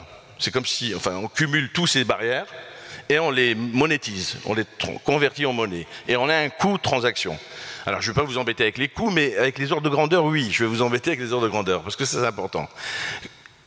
Commercer entre pays de la région, du Maghreb jusqu'au Mashrek, donc, y compris le Liban, etc., ça coûte 4 fois plus cher pour chacune des économies que de commercer avec l'Union européenne. Donc, c'est la roue de vélo, parce que les barrières sont très fortes, donc commercer entre pays de la région, ça coûte 4 fois plus cher que de commercer avec l'Union européenne. Donc qu'est-ce qui se passe? Les pays de l'Union européenne, ils sont tranquilles, en particulier la France. Ils sont dans une relation où ces économies sont extrêmement déficitaires dans leur commerce international. C'est l'immigration qui sauve la balance des paiements des économies grâce au transfert des immigrés, essentiellement, et puis, sauf dans le cas de l'Algérie, pour des raisons qui sont liées à l'appel d'air, qui renforce le trou d'air par ailleurs de la hausse du prix du pétrole. Et donc vous avez une situation dans laquelle la fragmentation de la région conduit, c'est mon dernier point sur ce point-là, conduit les pays à très peu bénéficier des avantages de la mondialisation. En d'autres termes, quand vous regardez les investissements directs étrangers, Je vais être très simple pour que tout le monde comprenne. Si Renault veut exporter des voitures, produire des voitures sur place, elle n'a pas intérêt à les produire dans un pays alors que ça va lui coûter cher ensuite de réexporter vers les autres pays. Alors ce qu'ils ont fait au Maroc ou en Algérie, c'est vraiment des toutes petites unités, juste pour être là au cas où un jour ça change. Ce qu'on appelle des primo-arrivants pour bénéficier de la prime d'être le premier. Une unité à Oran, une unité à Casablanca, bon, avec 25 000 voitures, pas grand-chose. Mais pourquoi? Si vous n'avez pas un grand marché régional intégré, les investissements directs ne viennent pas. Ils viennent dans quoi? Eh bien, ils viennent dans les secteurs traditionnels. Pour profiter de la main-d'œuvre bon marché, de l'agriculture, et pour profiter des hydrocarbures. Et il renforce la spécialisation et il renforce le premier fléau de la région qui est d'être concentré sur très peu de secteurs, d'avoir un taux d'emploi très bas et le quatrième fléau, j'en ai pas parlé, d'avoir une fuite des cerveaux anormalement élevée eu égard à la revenu par tête des pays de la région. Donc voilà le tableau. Le tableau, c'est que parce que ces économies sont très fragmentées, elles profitent très peu des bénéfices des accords d'intégration régionale avec l'Europe, bien entendu, mais de la mondialisation tout court. Et elles ne vont pas profiter, je trouve que j'ai fait un rapport pour la Banque mondiale sur ce sujet, avec des gens des deux côtés, eh bien, les avantages et les opportunités offertes par la recomposition de la mondialisation auront peu de bénéfices si, mon troisième point, et je termine là-dessus vraiment, si il n'y a pas un processus réellement d'intégration régionale. Et finalement, ce processus d'intégration régionale, c'est ma conclusion, ne peut exister que si il est basé sur les mouvements démocratiques. Parce que les régimes autoritaires n'ont pas du tout intérêt à un processus d'intégration régionale qui les mettrait ensemble face à l'Union européenne. Or, ce qu'il faudrait faire aujourd'hui, c'est d'abord une intégration sud-sud, nonobstant tout ce que vous avez dit les uns et les autres, en particulier Khadija, sur les obstacles politiques majeurs entre le Maroc et l'Algérie, etc. Mais il y a une préférence des régimes autoritaires au bilatéralisme, parce que ainsi ils peuvent contrôler le commerce extérieur, ils peuvent contrôler la rente pétrolière dans certains cas, la rente gazière, et mener une politique de redistribution de la rente et de clientélisme. Parce que c'est le septième fléau, c'est la corruption généralisée de ces économies. Donc si vous voulez, l'écrasement des Hirak en Algérie, au Liban, des mouvements démocratiques, la régression tunisienne sur le plan démocratique comme sur le plan économique est un facteur de renforcement, d'aggravation de la fragmentation de ces économies. Et sans soutien au mouvement démocratique, ce que ne font pas d'ailleurs les pays européens, comme vous pouvez le savoir, lorsqu'il y avait le mouvement du Hirak, le soutien au Hirak était extrêmement timoré, voire inexistant. Il y avait plutôt une négociation pour maintenir la stabilité, car l'avantage économique et politique des pays européens, c'est la stabilité au sud, et donc ils n'ont absolument pas intérêt à pousser vers le multilatéralisme. Et donc il y a une concordance des temps et une convergence des intérêts qui font que la fragmentation va de pair avec l'écrasement des soulèvements démocratiques qu'on a pu connaître ça et là. Et c'est la raison pour laquelle je vais dans votre sens quand vous dites il n'y a pas de fatalité à la fragmentation, car finalement j'ai dit qu'il y avait une intégration déjurée qui fait que vous baissez les droits de douane comme à l'OMC, mais il y a aussi une intégration de facto, qui est une intégration fondée sur les aspirations des populations. Et moi qui ai essayé de faire du hub de Tunis, on a une filiale Dauphine à Tunis, un hub régional, je vois bien que le facteur clé, l'aspiration est très forte, le facteur clé à la mobilité vient effectivement des barrières que nous mettons les uns et les autres. Or, aujourd'hui, pour rentrer dans la nouvelle donne de la mondialisation, fondée sur l'intelligence artificielle et sur la décarbonation, vous ne pouvez pas ne pas réunir vos forces quand vous êtes une économie maghrébine aussi complémentaire et qui aspire autant à l'intégration et donc à la mobilité des personnes. Voilà, merci. Je vous remercie, Monsieur Mouhoud. Bien maintenant, nous avons une grosse demi-heure pour vous donner la parole, à vous, le public. Donc, levez le bras l'un après l'autre. Monsieur, je vais commencer par vous. Attendez, je sais. Merci. Je tiens d'abord à remercier Madame, Messieurs, pour votre excellente introduction au débat. Je suis rentré ici par hasard, je ne savais pas qu'il y avait une conférence. Donc je n'ai pas réellement de date précise. quand vous organisez un dîner à la maison, il faut éviter d'avoir en même temps un diabétique, une intolérante au gluten, un allergique à la cacahuète, etc. Or, dans ces histoires de Maghreb, dont le président Bourguiba, c'était un de ses dadas, le Maghreb. Il en a parlé souvent, on adorait l'entendre parler du Maghreb, parce que lorsqu'il parlait en français, il rajoutait des « n'est-ce pas » toutes les 3 secondes. Et puis il y a eu un créneau, dont je ne me souviens pas exactement de la date, mais les intervenants ici pourront le préciser. Il y a eu un moment où ça a été possible. Alors, est-ce qu'on devait faire un Maghreb à 3, à 4, à 5 ? Ça a toujours été une question. Ce moment où ça a été possible, c'est quand Mouammar Kadhafi vient voir Bourguiba et il lui dit « Je crois que ça y est, on va pouvoir le faire, ça va être génial, super ». Et Bourguiba, bon, très bien, on en reparle demain. Sauf que le lendemain, Kadhafi organise une conférence tout seul dans la plus grande salle de cinéma de Tunis qui s'appelle le Palmarium, 1500 sièges, et là il dit ça y est, c'est bon, on va faire l'union du Maghreb. Bourguiba entend ça à la radio, il prend son chauffeur, il déboule au cinéma, il dit non, non, moi j'ai jamais dit ça. Hein. Et après ça s'est perdu. Pourquoi ça s'est perdu? Pardon? C'est pas l'union du Maghreb. Non, non. La réunion entre la Libye. Oui, mais c'était le début. C'était le début. Non. Bref, que s'est-il passé entre-temps? Historiquement d'être juste, monsieur. Mais vous avez tout à fait le droit ensuite de me contredire, mais ce n'est pas vraiment le problème. Parce que ce qui se passe, et c'est ce qui se passe toujours, c'est que pour qu'on fasse une union, comme disait M. Moud, il a prononcé un mot, c'est stabilité. Or, dans les pays du Maghreb, ça n'a pas été très stable. Si on tient compte de Kadhafi assassiné, Sadat assassiné, Boudiaf assassiné, Ben Ali il a échappé belle. Il n'y a que le Maroc qui est stable, parce que la royauté a permis une grande stabilité des institutions du Maroc. En ce qui concerne le reste, pour l'instant, ça n'est pas vraiment stable. Et la possibilité d'union ne pourra se faire que quand il y aura une stabilité dans chacun de ces pays. Parfait. Je vous remercie. Je vous remercie, monsieur.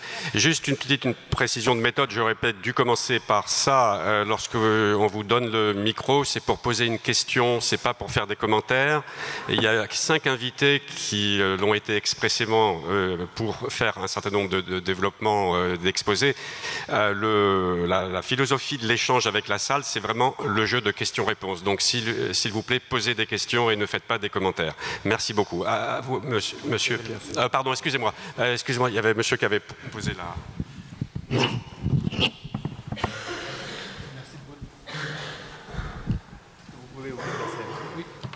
Bon, je tiens à remercier en fait l'ensemble des conférenciers qui ont apporté une approche globale sur la problématique. Alors moi je veux revenir sur le résumé analytique de l'étude sur le coût du no-Maghreb. Alors la question s'adresse prioritairement à M. Bouhoub. En termes de points de PIB, combien évaluez-vous le no-Maghreb sur ce plan-là? Merci. Donc, en termes de pourcentage du PIB. Oui, alors, en fait, selon les travaux économiques, il y a un consensus, on est entre 2 à 4 points de PIB. Voilà, donc c'est ça, la réponse exacte. Après, je n'ai pas le temps ici de vous décortiquer la méthode pour arriver à ça, mais c'est une perte. Et de même que si vous regardez les accords de libre-échange avec l'Europe, ce qu'on appelle les accords de Barcelone, ils ont entraîner une baisse, une perte à peu près la même chose, c'est-à-dire 2 points de PIB. Donc si vous cumulez pertes et gains, vous avez des potentiels de marché énormes. Tout ça, c'est à cause des potentiels de marché. C'est-à-dire que tous ces pays sont en dessous de leur potentiel de marché. Si le potentiel de marché est à 100%, ils sont à 20%. Donc vous voyez les marges de progression. Mais tout simplement, quand on est fragmenté comme des rayons de vélo, on ne peut pas faire grand-chose. Monsieur, avec et puis ensuite, on donne à madame. On est vert, oui. Voilà.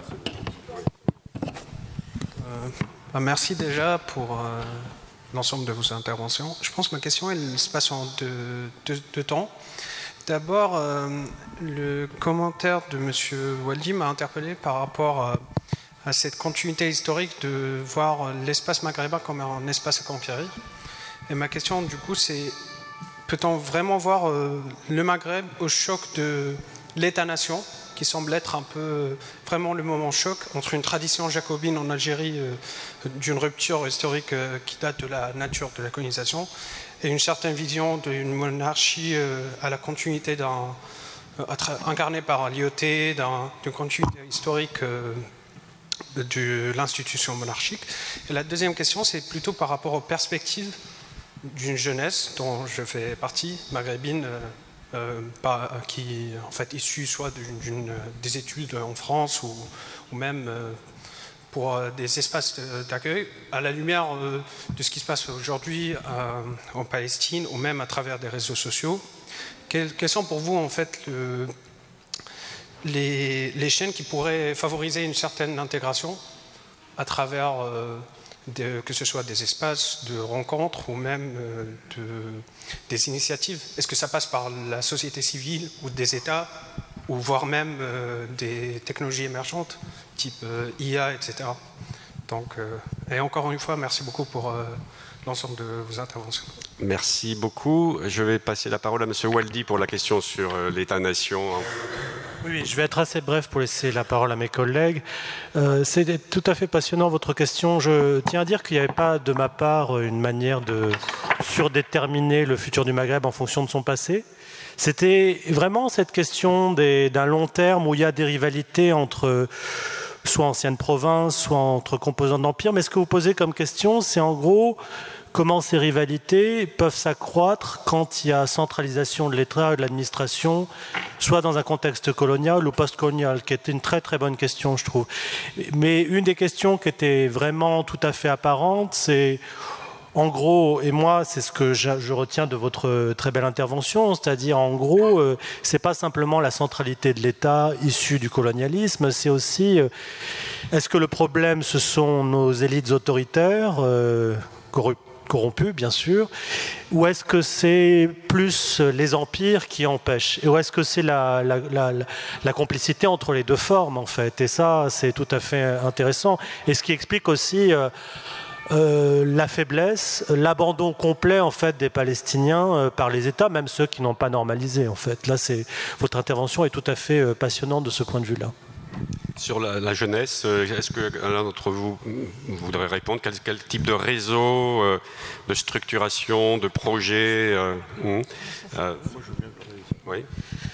Alors, je pense qu'il y a des raisons d'être optimiste quand on parle de jeunesse, parce que j'ai été marqué déjà en 2011 par le mouvement que j'ai suivi le plus, qui est le mouvement du 20 février au Maroc. Et avant, j'avais passé pratiquement 10 années à analyser la société marocaine, je ne l'ai pas vu venir. Et ce que je n'ai pas vu venir, c'est un mouvement qui était articulé, qui était pacifique, qui avait entamé ce qui nous manque beaucoup dans la région, qui est un dialogue sérieux, un dialogue de nature constitutionnelle entre les différents camps idéologiques, et je veux dire très précisément à travers l'aile conservatrice islamiste et l'aile progressiste laïque. Ça avait débuté grâce à ce mouvement-là. Et j'ai aussi été très frappé par la maturité et la sagesse du Hirak algérien qui a commencé aussi, au niveau des slogans, etc., pour un pays qui a vécu la guerre civile qu'il a vécue, etc. Et je pense que le QI de nos sociétés a augmenté plus qu'on ne le pense. Et que nous sommes en fait face à des élites qui sont toujours, qui ont des ressources pour se maintenir. Hein. On parle du soutien des régimes occidentaux qui est toujours réel à ces régimes d'une façon directe ou indirecte. Mais j'ai beaucoup d'espoir en la capacité de ces sociétés à générer en réalité les ressources pour en fait se démocratiser. Oui. Oui, très bien, monsieur. Non, vous voulez Les jeunes, non, mais après. En ce qui concerne ce que j'étais en train de dire, c'est-à-dire les phénomènes de blocage, il y a eu des tentatives de contournement de ces blocages, et en particulier les hostilités entre le Maroc et l'Algérie. Alors, elles sont venues de la société civile, Et il y a eu des chefs d'entreprise qui ont essayé de s'organiser. Il y a eu aussi les féministes qui sont toujours organisés, qui se réunissent, etc. Mais on voit aussi qu'il y a des intérêts communs, des sujets fédérateurs. On l'a vu avec les printemps arabes et la mobilisation de la société. On l'a vu dernièrement avec la mobilisation en faveur de la Palestine. Mais très souvent, on arrive, ils sont confrontés à un plafond de verre. Si je prends par exemple le monde de l'édition, et c'est vraiment très parlant au niveau de l'édition, si vous publiez un livre aujourd'hui en Tunisie et vous voulez le vendre ailleurs, c'est extrêmement compliqué et vous êtes obligé de le faire passer par la France pour le vendre. Et ça m'est arrivé. J'avais publié un livre et je me trouvais au Maroc et je voulais absolument, puisqu'il y avait une coédition avec Barzac et Actes Sud, que l'éditeur me l'envoie et c'était extrêmement difficile et on a été obligé de demander à Actes Sud de l'envoyer. Donc il y a des tentatives de la part de la société civile, de la part des jeunes, mais très rapidement, on est confronté à un plafond de verre et je pense que la solution, véritablement, c'est qu'il faut sortir du conflit. Alors sortir, quelqu'un l'a dit ici, c'est certainement, ça va se faire en interne au niveau maghrébin, mais pas uniquement. Ça peut se faire aussi dans un cadre international par les Nations Unies ou autres. Mais en tout cas, il y a au niveau de la société civile des velléités vraiment très importantes dans ce sens. Merci. Peut-être juste un mot sur la jeunesse et les aspirations et la fondation d'une intégration régionale.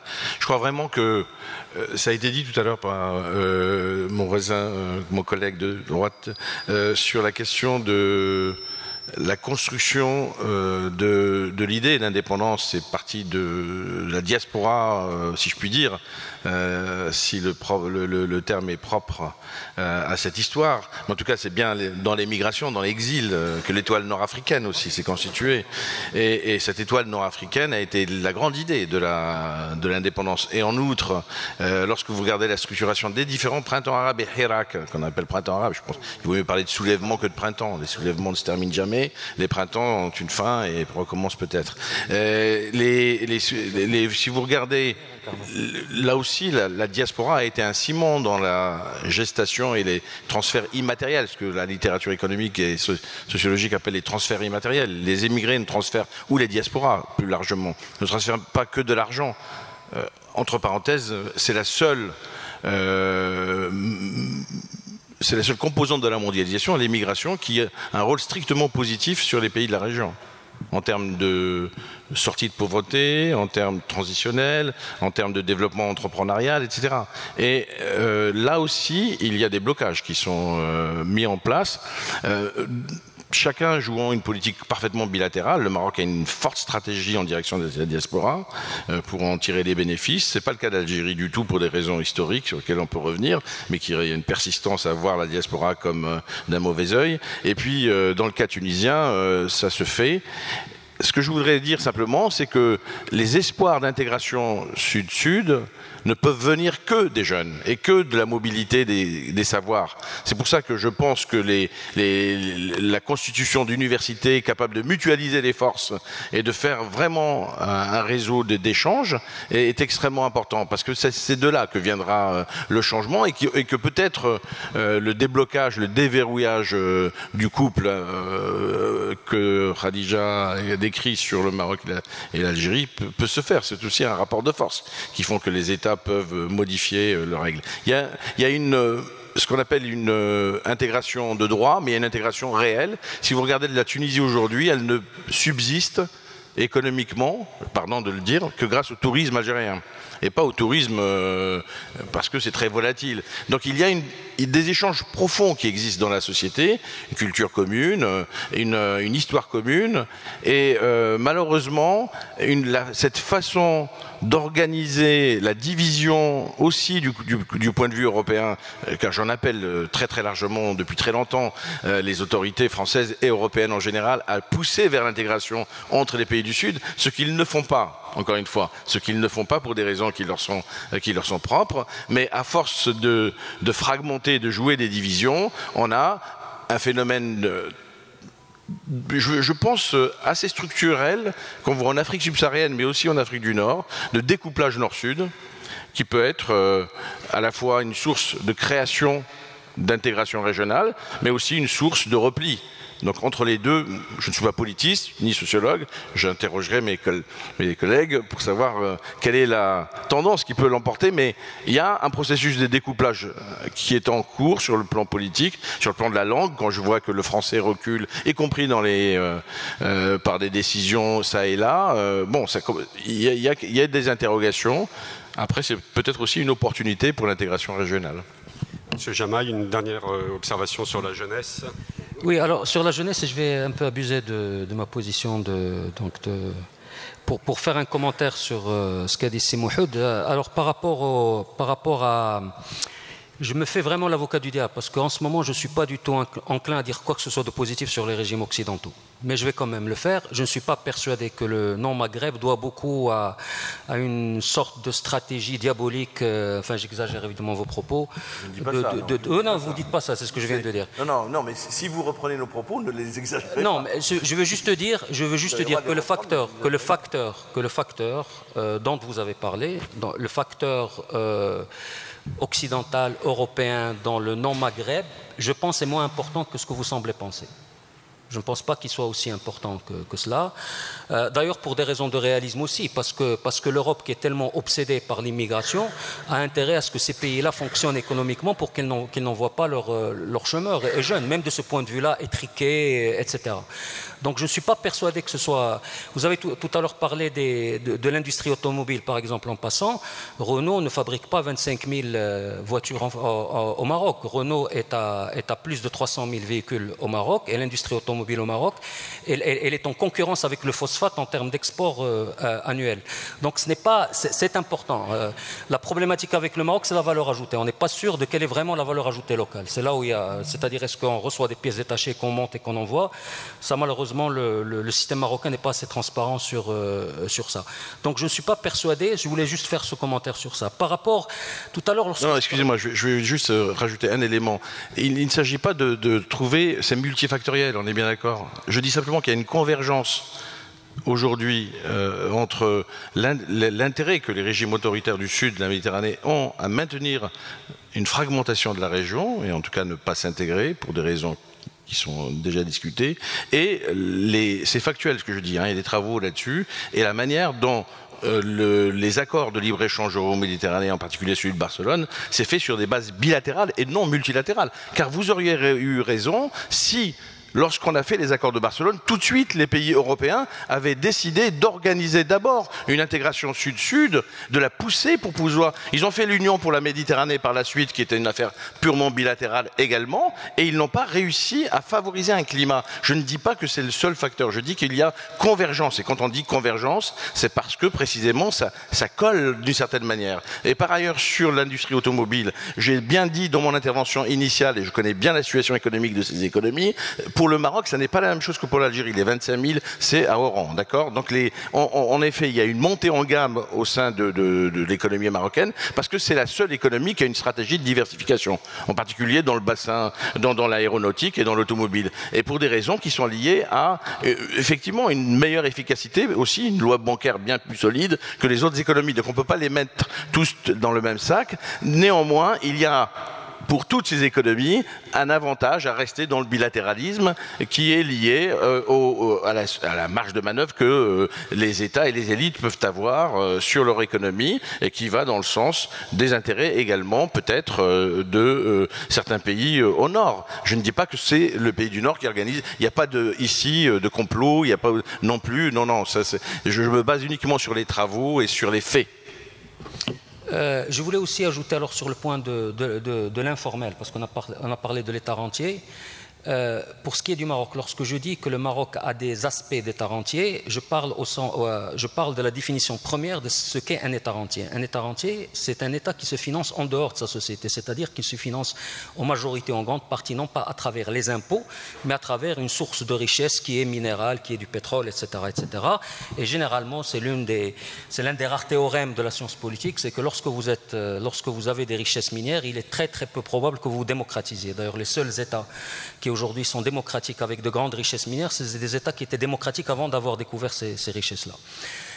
Donc c'est de ce point de vue-là. Le Maroc, quelle est sa richesse minière? Je ne parlais pas du phosphate. En fait, je parlais justement, et vous en avez parlé, c'est les transferts des travailleurs marocains à l'étranger.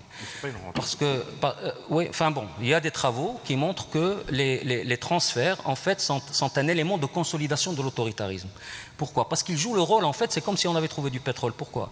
Parce que ce sont des ressources qui vont répondre à des demandes de la société sans que l'État ait à payer quoi que ce soit en contrepartie. Ce n'est pas des impôts, c'est-à-dire que l'État n'a pas à négocier quoi que ce soit avec la société pour avoir cet argent qui est même plus efficace au niveau de la résolution des problèmes sociaux, puisque c'est de l'argent qui va directement aux besoins sociaux. Quand quelqu'un envoie de l'argent donc à sa famille, cet argent est utilisé pour la santé, pour l'enseignement, etc. Ce n'est pas la même chose que cet argent aille à travers l'État où il y a des systèmes de fuite, etc. Et c'est de ce point de vue-là que le Maroc, aujourd'hui, quand on parle de stabilité, je préfère parler de stagnation. Je ne pense pas que ce soit de la stabilité, parce qu'il n'a pas résolu les problèmes de fond. Mais si ce semblant de stabilité ou de stagnation existe aujourd'hui, c'est parce qu'on reçoit aux alentours de 10 milliards de dollars qui vont directement à des besoins sociaux qui sont pressants, sans lesquels le Maroc ne serait pas stable. Le Maroc est l'un des pires pays de la région en termes de son classement dans l'indice de développement humain. Vous savez qui est pire que le Maroc? Il y a la Syrie, le Yémen, je crois, et Djibouti. Donc des pays soit en guerre civile, soit... Et le reste, tout le monde est au-dessus de nous, y compris l'Irak, etc. Donc le Maroc a de sérieux problèmes. On ne peut pas parler véritablement de stabilité. Et puis, fait très important aussi, c'est que... Et pensez à ça. C'est que le Maroc est le seul pays de la région qui ne donne pas le droit de vote de façon pratique à ses immigrés. C'est-à-dire, on prend leur argent, mais on refuse d'entendre leur voix. Pourquoi? Parce qu'on ne peut pas les contrôler comme on contrôle les nationaux qui, eux, votent au Maroc. Alors que les deux autres pays, l'Algérie et la Tunisie, je ne dis pas que c'est des pays nécessairement ultra-démocratiques, au moins font semblant à ce qu'ils permettent à leurs résidents à l'étranger de voter. Le Maroc ne le fait même pas, il l'annonce, mais en fait, allez voir les Marocains résidents à l'étranger, qui, à mon avis, si je devais renommer le titre du livre de Rémi Levaux-Fellah, soutien du régime marocain, aujourd'hui, je dirais travailler un Marocain à l'étranger, soutien du régime marocain, parce que véritablement, le régime tient à ça, et c'est à ça que je pensais lorsque je parlais des Tarentines.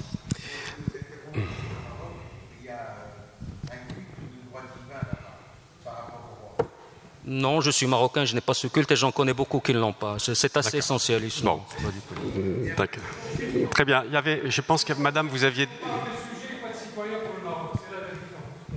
je crois qu'il y avait une main qui s'était levée. Bon, madame. Une question. Hein. Oui. Écoutez, moi je vous remercie. Malheureusement, je suis arrivée un peu en retard, mais je suis très heureuse en tant que hirakiste algérienne, âgée, je ne suis pas jeune, mais d'être confortée dans notre désir de démocratie en Algérie. Et je suis très contente d'apprendre que ça permettra également cette intégration régionale. La question que j'ai à poser, c'est par rapport à cela. Quand vous parlez d'intégration régionale, ça concerne quel pays? Est-ce que c'est essentiellement l'Algérie, le Maroc et la Tunisie, ou alors ça va au-delà, Libye, etc., ou c'est l'Afrique du Nord? Et est-ce que vous intégrez aussi l'espace sahélien là-dedans? Parce que le Nord-Sahel, il y a quand même des choses qu'on partage au point de vue de la profondeur historique, identitaire, culturelle. Quels sont les contours de cette intégration régionale? Je me trompe. Deuxième, je veux juste aussi ajouter une phrase par rapport à la question démocratique dans le Maghreb. C'était pour signaler, Madame me l'a fait penser, nous avons une maison d'édition en Algérie, l'édition Coucou, qui a été interdite de SILA, du Salon international du livre, et ce serait bien de le dire, et peut-être, malheureusement, on aurait pu préparer une motion de soutien à cette maison d'édition qui a toujours eu pour mission, justement, d'éditer des livres dont toutes ces problématiques dont vous venez de parler. Merci bien. Alors, sur l'union du Maghreb arabe tel qu'il existe actuellement, c'est donc Algérie, Maroc... Je veux bien répondre sur la question des définitions, qui est tout à fait malicieuse, mais en même temps intéressante, parce qu'en fait, on n'est pas parti du début là, parce qu'en fait la notion de Maghreb, elle est pas intérieure, elle est finalement conçue par des géographes du califat abbasside. Ça veut dire que c'est aussi notre manière de penser à un Maghreb arabe et islamique. Or, on sait qu'il y a des gens qui le pensent autrement aujourd'hui. La notion de Tamazra, par exemple, est une notion que défendent aussi des militants activistes amazirs. Et ce que vous posez comme question derrière, c'est aussi la question du racisme anti-noir aujourd'hui. Qu'est-ce qu'on en fait et notre incapacité à se définir comme africain par ailleurs, en fait. Donc, derrière votre question, il y a en fait une question essentielle de comment on se situe historiquement et que je trouve tout à fait passionnante. Merci. Voilà.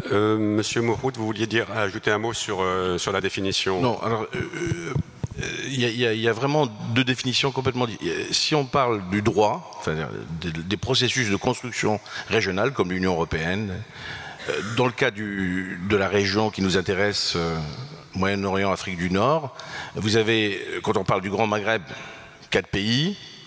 Donc c'est un contour qui intègre, je crois, 3 pays, mais vous avez aussi la Libye et la Mauritanie qui sont dans l'UMA, l'Union du Maghreb arabe, 5, voilà. Si maintenant vous intégrez l'accord de la Ligue arabe, vous en avez 18 ou 20, c'est l'accord de libre-échange, le GRIT Trade Agreement, Free Trade Agreement, Arab Free Trade Agreement, 85. Si vous prenez l'accord de libre-échange euro-méditerranéen, vous avez tous les pays de la région, MENA jusqu'à la Turquie, du Maroc à la Turquie, qui est concerné par cet accord. Et donc, c'est vraiment à géométrie variable en fonction des types d'accords. Après, vous avez des accords bilatéraux. Maintenant, l'intégration profonde, l'intégration par la circulation, c'est vraiment, il y a une très forte intégration entre les 3 pays du Maghreb, réelle, qui existe. Je l'ai dit pour le tourisme, mais je le dis aussi pour un certain nombre d'autres types d'activités qui existent. Voilà. Madame, oui, allez-y, madame. Ah, oui. Donc, on va prendre les 2 dernières questions. Voilà. De toute façon, ma question liée un peu à tout ce que vous dites en ce moment, parce que ça concerne, vous dites toujours l'Union du Maghreb arabe, etc., l'utilisation des langues. Quelles sont les langues qui seront connues et reconnues par tous? Moi, je pense en gros aux 3 pays du Nord, mais d'autres peuvent venir après. Je pense déjà à cela. Il n'y a plus d'une langue. C'est bien de faire apprécier les langues par tout le monde. Je veux dire, ne pas faire en sorte que des parties de la population rejettent une autre partie, mais de faire connaître la culture de chacun, et que justement certaines cultures qui sont plus populaires puissent mieux s'exprimer, car elles reflètent quelquefois la forte personnalité des gens du pays, ce qui mène aussi à des problèmes du genre quel type de réflexion sur la justice. Qu'est-ce qui est juste? C'est pas d'en haut, oui, tu seras condamné à ça, mais comment on analyse, comment on fait en sorte que les 2 parties, quand quelqu'un est traduit en justice, comprennent, parce que c'est des choses qui existaient aussi avant. Celui qui est accusé doit comprendre qu'il a été accusé et comment il est jugé. Alors, est-ce qu'il y a des réflexions sur tout ça? Parce que c'est bien d'avoir des réflexions sur le politique, l'économique, mais quand on vit ensemble. Et on vit à un certain niveau. Enfin, je ne sais pas comment dire. Bon, voilà, je voulais...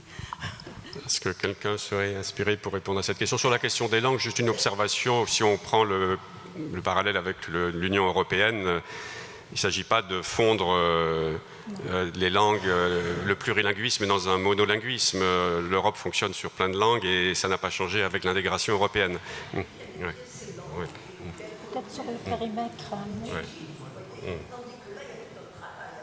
Il y a une réflexion devant tout le monde. Comment réfléchir? Comment on va équilibrer? Parce que vous êtes tous entre vous, même quelquefois malgré vous, mais vous enseignez en Europe. Et ce serait bien de penser à un jour où vous vivez là-bas. Oui. Khadija.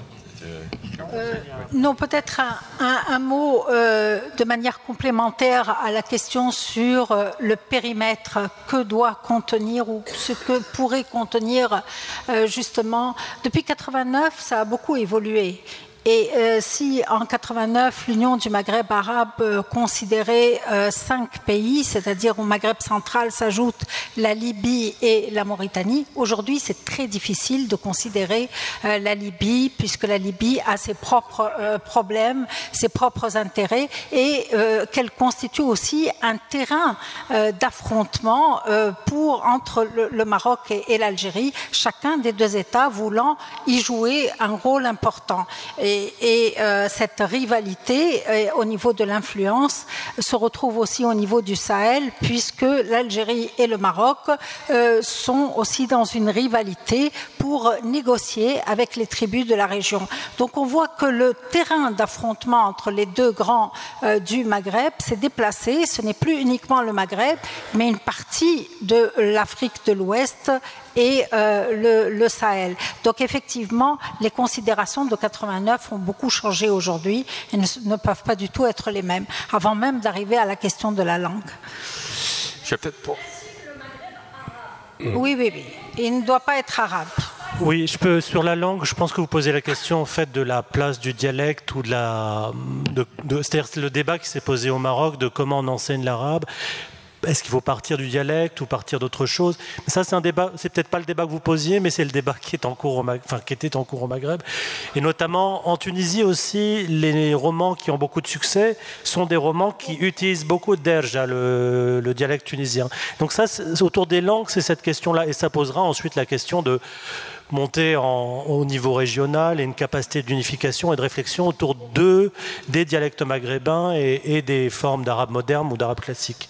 Et c'est pas comme ça que vous citiez les choses, mais c'est comme ça que ça se situe aujourd'hui. Très bien. Oui. Très bien, parfait. Merci infiniment à tous. Nous sommes arrivés au terme de cet échange. Merci infiniment. J'espère que on aura pu progresser dans les réflexions. Merci à tous. Merci Frédéric. Bon, c'est pas moi qui fais l'invitation, c'est Georges Morin en fait.